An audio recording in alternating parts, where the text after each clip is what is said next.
My name is David Peterson. I'm from Correctional Services. My name is Mitch Bahadur. I'm from a public FET, Mnambiti FET in KwaZulu-Natal.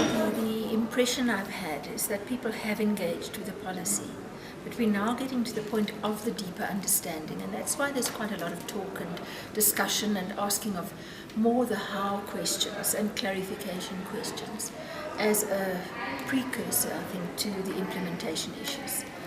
So that's one impression that I'm having. The other impression, I think that we need to really maybe be very bold and brave and reframe our thinking totally about what RPL is and get in and do it. I'm waiting to hear sort of stuff that says, well, what about the massive online open courses, which are revolutionizing higher education? There's an Ernst & Young report that came out, research they did in Australia with 15 universities and I don't know, vice-chancellors. And the Ernst & Young report raises 5 drivers of change in higher ed. It's a conference that it has been, I can say, one has been waiting for quite some time for it. It's so befitting in the work that we are doing. So that's the reason why we attended the RPL, to assist us in that process, to speed up the process and also to get our training centers accredited with our 2 colleges that we are running, where we are teaching the learnership of us. We also look out to assist with the unemployment of the youth.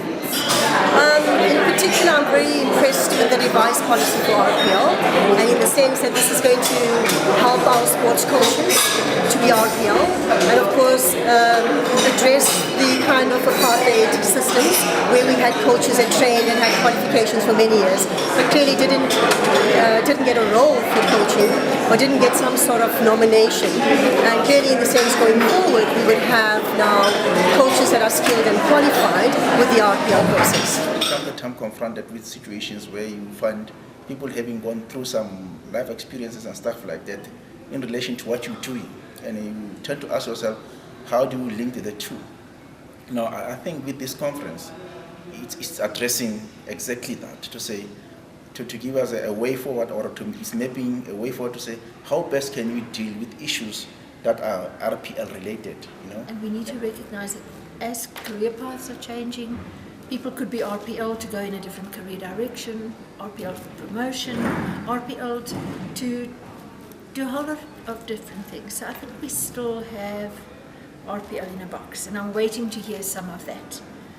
I'm also waiting for us to get out of the theoretical thing now and more into what's really happening on the ground, and I believe there is exceptional work being done on the ground.